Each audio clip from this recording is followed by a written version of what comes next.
Labdien, dzīvības skatītāji! Kurš gan no mums nezina slaveno Emīla teicienu no filmas Emīla nedarbi galvenais, lai kājas būtu siltas. Un es domāju, kā gan tāds mazs delveris varēja zināt tādu dzīves patiesību. Šodien raidījumā noskaidrosim, kāpēc, ja mums ir klepus, iesnas un augsta temperatūra, svarīgi būtu izsildīt bronhus un ko nozīmē izsildīt bronhus. Ja mums ir klepus, iesnas, augsta temperatūra, mēs dodamies pie ģimenes ārsta vai pie farmaceita. Tad, lūk, šodien studijā esmu aicinājis ģimenes ārsti Karinu Verneri. Labdien, Karina! Labdien! Un farmaceitu portāla zālesinfo.lv vadītāju Andreju Nikolāju. Sveiks, Andrej! Kāda tad īsti nozīme siltuma mūsu organisma atvesļošanās procesā? Patiesībā es jau domāju, ka mēs neko jau tādu jaunu neizgudrosim, bet paskatāmies, ko darīja mūsu senči, tad, kad viņi slimoja, bet vēl vairāk, ko viņi darīja, lai nesaslimtu. Viņi vienmēr gāja pirtīs, izkarsēties, jo nav noslēpums, ka druscītiņ paaugstinot ķermeņa temperatūru aktivizēs mūsu imūnas aizsardzības spējas. Tieši tāpēc mēs arī ārsti uzskatām, ka tā temperatūra nav tik liela, nepārsniedz 38 grādus, un pie tam cilvēks jutās labi, viņam nav nekādas komplikācijas sākušās, nemaz tā temperatūra nav jāmazina, jo viņa pati veicinās organismu atveseļošanu. Cita lieta, tā temperatūra ir virs 38 un vēl vairāk 39, 40, šajā situācijā noteikti vajadzētu cilvēku dzesēt. Es minēju, ka jāizsild bronhi. Kā tas notiek? Patiesībā slimība vienalga ies savu gaitu. Nevar būt tā, ka cilvēks ir saslims un 2 dienās viņš būs atkal vesels. Tai slimībai ir vajadzīga sava klīniska norise, bet mēs varam atvieglot savas pašsajūtas un otrām kārtām pasargāt sevi no sarežģījuma rašanos. Tāpēc tam siltumam tiešām ir ļoti, ļoti liela nozīme, bet noteikti ir liela nozīme arī šķidrumam. Tieši kādu šķidrumu jūs ieteiktu lietot, jo pirmais, kas nāk prātā, jādzer tēja daudz, lai būtu silti? Protams, jo padomājiet, cilvēkam ir ļoti augsta temperatūra, un ja viņš dzer kaut kāds prettemperatūras līdzekļus, ko viņš zaudē? Viņš zaudē šķidrumu. Un līdz ar to, tie toksīni, kas rodās infekcijas darbības laikā mūsu organismā, viņi pastiprina savu darbību. Attiecīgi mēs spējam kompensēt to šķidrumu un vēl vairāk ar tējām, ar siltām tējām. Tad tādā situācijā mēs pirmām kārtām palīdzam izskalot katru mūsu šūniņu no tās infekcijas radītas negatīvām ietekmēm. Andrej, kāds jums kā farmaceitam viedoklis ir par tikko, ko mēs sākam runāt par šiem slimības simptomiem? Principā es piekrītu visam teiktam, ko teica Karina. Aptiekās arī tiek piedāvāti tie dabiskie produkti, dabiskie preparāti, sīrupi, tabletes ar kaut kādiem ekstraktiem, kas to imunitāti veicina. Bet ļoti liela grupa, kas tiek pārdota aptiekas augstēšanas laikā, tas ir dabiskas tās zaļu tējas ārstnieciskas. Un tējam ir tas ļoti labs moments, ka tas ir ļoti veselīgi priekš organismam, priekš bronhiem, un tas ir tas kārstums, kas nepieciešams organismam augstēšanas laikā. Cilvēki tomēr grib, lai tas efekts būtu tūlītējs. Dodās uz aptieku un prasa kaut ko pret klepu, pret iesnām, pret temperatūru, un parasti piedāvā pulverī, kurā sastāvā ir paraceptamols. Kāds jūsu viedoklis ir? Tas jau ir ķīmiskais, principā, karstais dzēriens, ko nepieciešams un var dzert tikai tad, kad jau ir stipri paaugstināta temperatūra, un kad to vajadzētu samazināt. Tas nekāda gadījumā nav ieteicams lietot, kad ir, principā, normāla temperatūra un vienkārši tāds, vājuma sajūta un klepus varbūt tāds, teiksim, viegls klepus. Tad es labāk ieteiktu pieturēties pie tās ārstniecisko augu terapijas, lietot tās karstas tējas un vienkārši silti ģērbties, nodarboties ar organismu izsaldīšanu. Šobrīd Latvijas tirgu ienācis jauns preparāts Termobronks. Andrej, es lūkšu pastāstīt vairāk par šo jauno dabisko līdzekli. Cilvēkiem nepatīk nodarboties ar zaļu teju pagatavošanu, pareizu pagatavošanu, to varīšanu. Kā ērtāk ir iebert kādu pulveri, apliet ar siltu ūdeni un dzert. Termobronks ir šī ļoti laba alternatīva, ka tas ir dabiskais ārstniecības augu dzēriens, kas šķidrināms siltā, karstā siltā ūdeni, un var dzert kā, teiksim, tējas alternatīva, tā varētu pateikt. Kas ir sastāvā šim preparātam? Termobronha sastāvā ir saukstēšanas gadījumā nepieciešami ārstniecības augu ekstrakti, tādi kā liepziedu ekstrakts, upeņu un aveņu lapu ekstrakts, Īslandes ķerpja ekstrakts, mežrozīšu augļu ekstrakts un arī melna plūškoka ekstrakts. Šie ekstrakti nepieciešami tieši tai organismā izsildīšanai, sviedrēšanas efektu nodrošina, palīdz kas sāks izsildīt to organismu, izsildīt bronhus, un pātrināt to atveseļošanas procesu. Karina, kā jūs komentējat šī preparāta dabisko sastāvu? Tikmēr es domāju, mēs varētu, Andrej, ar jūs atļauju vienu pagatavot. Jo man jāiemaina kaut kas pretēji, jūs esat slings nosacīt. Jā, tā kā visi cilvēki patiesībā ir diezgan slinki, tā kā tur jau starpības nav. Bet patiesībā, nevienmēr, tas nekomplicētas augstēšanas infekcijas vai vīrusu infekcijas ir tāds, ar kurām jāskrien pie ģimenes ārsta. To problēmu var atrisināt arī farmaceits, un vajag tikai ieklausīties viņa viedokli un padomā. Tā kā šajā situācijā, ņemot vērā, ka ne visiem vajag pazemināt to temperatūru, tā varētu būt arī laba alternatīva saaugstēšanas temperatūras kontrolē. Andrej, vai man ar 1,87 m un labu kaujas formu un svaru pietiek ar vienu šādu paciņu? Nē, protams, ar vienu jau nē. Te vajag, teiksim, saaugstēšanas gadījumā vajag 3 krūzes, teiksim, izdara pa dienu apmēram, un 2-3 dienu garumā. Bet viena deva varētu būt? Viena deva? Jā, tā ir viena deva. Andrej, ar tavu atļauju es rīkošos. Andrej, ko jūs varētu par termobronhas mums pastāstīt? Termobronhas man patīk, ka es jau teicu, ka viņš ir šķīstošais karstais dzēriens, bronhiem. Un ir labs ar to, ka iedomājieties, teiksim, kad cilvēks iedzer to krūzi siltās karstas, teiksim, tējas, patīkam karstas tējas, kas nerada tur, teiksim, kaut kāds negatīvs simptoms, neapdedzina to gļotādi. Tā krūze paliek šeit kundzi, un viņa, tā kā silda bronhus, principā varētu pateikt tāds efekts. Kad dzer to tēju, jūti, ka izsildi tos bronhus, un visu organismu. Un tas ir ļoti tāds labs efekts, izsildīšanas, termoefekts, kas nepieciešams tieši apaugstēšanas laikā. Ar zaļu tējam ir arī tas moments, ka ne visiem cilvēkiem patīk tā zaļu tējas garša, teiksim, viņi nepatīk, viņi nav vienkārši tējas dzerāji.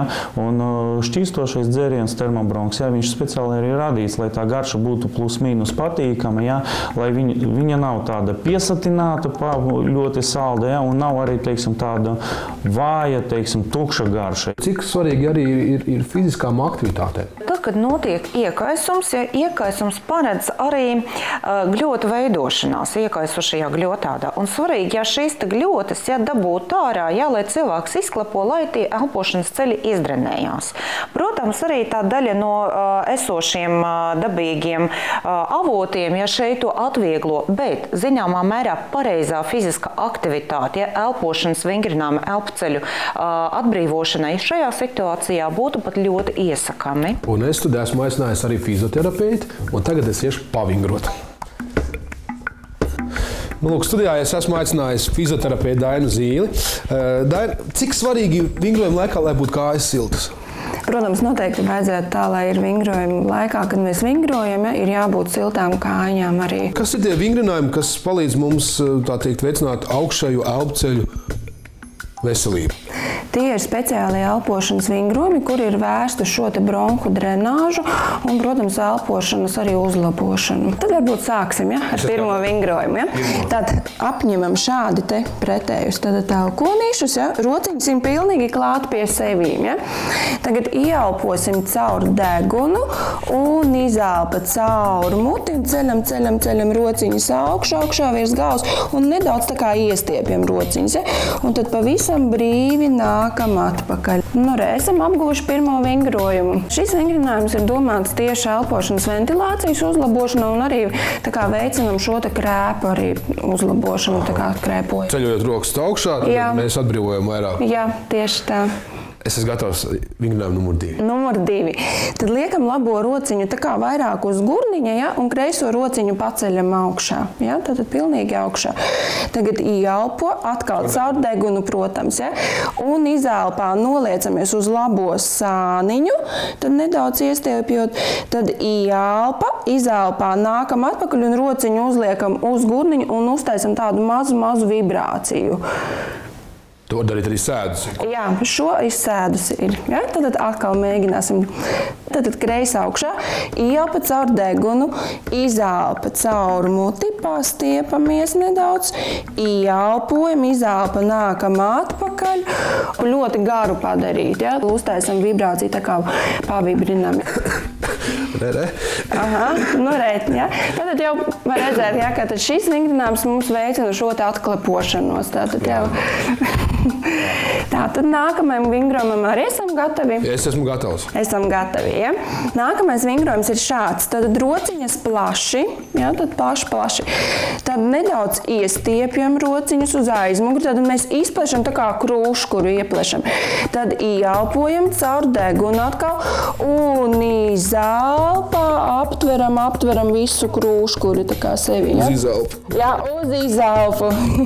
Un atkal rociņas ejam plaši, nedaudz iestiepjam krūškuri, ieelpojam caur degunu un izelpu, aptveram. Tad izelpojam visu garu. Mēģinām to izelpu ļoti garu padarīt. Ja? Daina, pēc labi padarīta darba esmu nopelnījis atkal ārstēt iekšķīgi. Paldies tev par vingrinājumiem. Andrej, es domāju, kas vēl sastāv ir tāds, kas būtu mums jāzina? Sastāvā ir obligāti, kā saaugstēšanās gadījumā rekomendēt C vitamīnu. Un C vitamīns arī ir pievienots klāt termobronksam, jā, lai sniegtu to C vitamīna iedarbību. Jā, teiksim, kā arī C vitamīns mazina to nogurumu un vājuma sajūtu, kas ir saaugstēšanās laika, un stiprina to imunitāti. Ja mēs tā iziesim cauri tam sastāvām, ja, ko mēs šeit redzam? Pirmām kārtām, ja melna pluškoka augu ekstrakts. Ja. Es domāju, ka tie cilvēki, kas darbojās ja, ar visām tām tautas dziedniecībām, ja viņi piekritīs, ja, ka tas ir ļoti izcils līdzeklis ja, iekaisuma ārstēšanai. Ar ko iekaisums raksturojas? Ja? Ar temperatūru, ar svīšanu, ar sāpēm, ja, kas noteikti rodās ja, saaugstēšanas laikā. Kakls sāpes ja, un sāpes ja, tā kā krūškurvī klapojot. Ja. Līdz ar to ja, šīs melna pluškoka ekstrakts ja, palīdzēs ja, atvieglot šos te simptomus. Ja. Liepzieda ekstrakts. Ja, mēs jau zinām, ja, ka tad, kad ir saaugstēšanās, ja temperatūra vienmēr būs, ja, bet ja tā temperatūra nav liela, ja, nav jēga viņu mazināt ja, ar tradicionāliem predruģa līdzekļiem, ja, tādā veidā atdzirdinot to organismu, mazinot ja, to temperatūras tālāku ja, kāpšanu augšā, liepzieba ekstrakts būs ļoti labs risinājums. Ja. Mežozīša ekstrakts, ja, lielisks līdzeklis imūnsistēmas spēju stiprināšanai, ja, jo, kā es teicu, ir neliela temperatūra, mežrožīs ekstrakts ja, palīdzēs ja, tai imunitātei vairāk stāties ja, priekšā tieši saaugstēšanas slimībai. Islandes ķērpju ekstrakts ja, ļoti bieži izplatīts ja, un kā līdzeklis, kas mazina kasīšanas sajūtu un kņudēšanas sajūtu kaklā, ja, balsa aizsmakumu un attiecīgi dzerot ja, to silto teju, ja, kurā ir tā Islandes ķērpja, mēs mazinām arī kakla kārinošu saaugstēšanas iedarbību. C vitamīns, ja, es teikšu tā, ja nav jēga lietot ļoti daudz tā C vitamīna. Ja, tik, cik būs vajadzīgs organismam, tāpatās virs 100, ja 150 mg, ja mums dienā, ja tas diez vai būs nepieciešams. Bet liela C vitamīna koncentrācija ja, arī varētu provocēt ja, iekaisumu padziļināšanai. Ja. Tāpēc šeit viņš nav ne pa daudz, ne pa maz, ja, bet tik, cik vajag, cik organismam būs nepieciešams. Ja. Aveņu, upeņu lapu ekstrakti. Ļoti labi antioksidanti, ja, kas palīdz izvadīt ārā ja, no organisma ja, tieši tās toksiskās vielas, ja, kas rodās ja, saaugstēšanas slimību rezultātā bojājot tās šūnas. Ja. Un, protams, ūdens, ja, kas palīdz ja, to visu dabīgā veidā mums uzņemt. Kad cilvēkam būtu jāsāk lietot termobronks? Patiesībā ja, uzreiz ja, tiklīdz ir tie pirmie saaugstēšanas simptomi, jo tad arī visvairāk tas siltums ir vajadzīgs. Ja. Un to siltumu mēs varam saņemt ja, dzerot patīkamas siltas tejas, ja? Jo rijot mēs sasildam, rīklas gļotāt mēs sasildam, ja trāhie mēs sasildam tos bronhus, ja?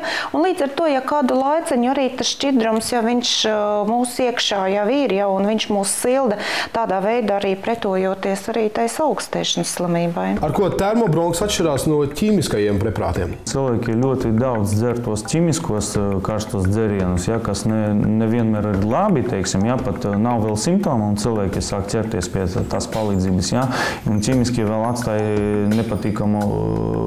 nepatīkamas sekas varbūt uz āknām, noslogu āknas, ja, pārlieki. Ja, bet termobronhs šajā gadījumā tas ir dabiskais karstais ārstniecības augu dzeriens. Ja, un šajā gadījumā viņš nenoslogo āknas, ja, āknas strādā savā režīmā, respektīvi nevis intensīvāka, ja?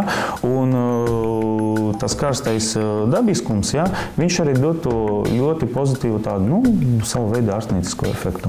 Un organismam nepieciešams sasildīties, izsildīties, ja? Un tie ķīmiskie dzerieni, viņi principā mazina tikai tos simptomus, ja? Bet organismu, kad vajag izsildīt, vislabāk to dara tieši tās ārstniecības augu dzerieni un tējas kārstās. Tāpēc termobronhs šajā gadījumā ir ļoti laba alternatīva, kas nodrošina to siltumu organismam un bronhiem, izsilda bronhus, ja? Un dod to labumu. To, ka dzērienam ir patīkama garša, ja, ļauj mums izmantot viņu arī bērnu praksē. Jo bērni, ja, pēc saviem tādiem novērojumiem varu teikt, ja, ka mūsdienās ļoti maz dzer, ja, kas kategoriski nav pieļaujams, ja, augstēšanas laikā. Ja, tādā veidā uzreiz viņu dzirdināt ar kaut kādiem pretdrudža līdzekļiem, ja ne ļoti gribās, ja, it īpaši, ja viņa stāvoklis, ja, ļauj to nedarīt. Tā kā šajā vietā varbūt arī bērnu praksē, ja, viņš būtu ļoti, ļoti liederīgs. Un patīkams siltums vienmēr pātrina atveseļošanas procesu un uzskats, ja, ka ja nepaliek 3 dienās, ja pavisam labi, ja, tad jāsāk dzert antibiotikas, nav pamatots. Ja. Antibiotikas šajā situācijā nepātrina atveseļošanas procesu. Tas tā pats pēdējais ugunsdzēšanas aparāts. Jo viņam vajag, ja kur darboties, viņam vajag, ja bakteriāla infekcija, lai viņš varētu darboties. Ja. Lielāka daļa augstēšanas slimību ir vīrusa infekcijas, ja, un organismam nozīmējot antibiotiku nepareizi, ja, var iestāties tieši otra galējība, ja, ka antibiotika arī varēs novainot to imunitāti, un līdz ar to arī pātrināšanas, augstēšanas rezultātā nenotiks. Tad man ir parādījušies simptomi, par kuriem mēs runājam, es aizēju uz aptieku. Kādēļ man vajadzētu izvēlēties termobronhs? Termobronhs, viņš vienkārši jums izsilda bronhus, un izsildot bronhus mēs nelaižam ne klepu, ne infekcijas dziļāk. Viss. Tik vienkārši? Jā, vienkārši formula. Un tas nav ķīmiskais preparāts, bet dabiskais? Jā, dabiskais karstais ārstniecības augu dzēriens. Tad atliek novēlēt, sekot līdz savai veselībai, ņemot vērā mūsu ikdienas tempu. Ja vīrus mūs ir pārsteidzis, tad ņemam termobronhs un izsildam bronhus.